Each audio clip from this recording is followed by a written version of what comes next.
Compte tenu de la situation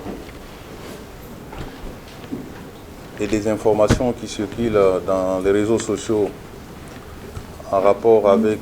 l'opération Panthère Noire, je me permets de faire une communication à l'intention de la communauté nationale. Comme vous pouvez le constater, je suis entouré des responsables de la police, respectivement chargés d'exécuter cette opération. Mes très chers compatriotes, en ma qualité de ministre ayant l'intérieur et la sécurité dans mes attributions, je tiens à exprimer mon regret et ma consternation des suites des décès par balle des deux de nos compatriotes victimes d'un acte criminel odieux perpétré, selon les rapports sécuritaires, par des individus non autrement identifiés habillés en tenue de la police. Il revient des informations recueillies sur place et des sources non officielles que cet acte serait l'œuvre des agents de la police nationale, mobilisés pour l'opération Panthère Noire, laquelle opération conduite par la Légion nationale d'intervention, l'ENI, en appui aux unités territoriales et qui a pour but spécifique la neutralisation des bandes criminelles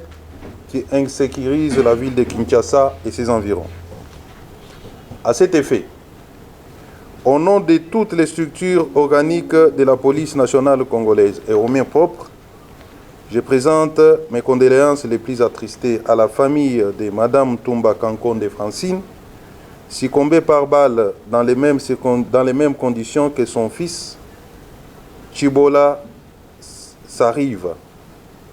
dans la commune de Makala. Je tiens à rassurer l'opinion nationale qu'avec la contribution de ma collègue ministre d'État, ministre de la Justice et garde des Sceaux, les enquêtes sont en cours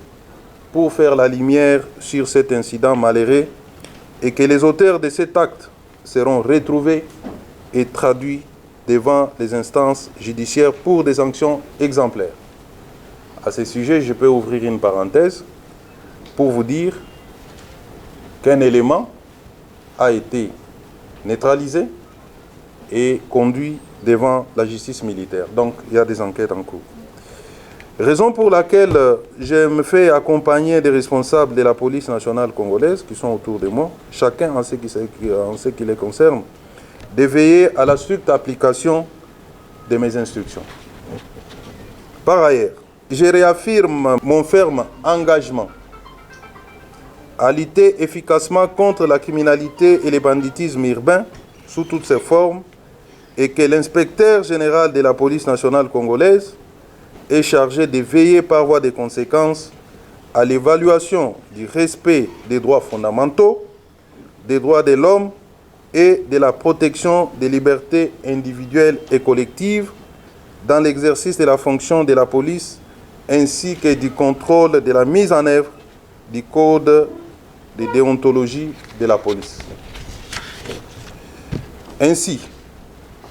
j'invite la population à demeurer vigilante et à collaborer avec la police nationale dans l'exercice de ses missions constitutionnelles. Encore une fois, mes sincères condoléances à la famille éplorée. Je vous remercie.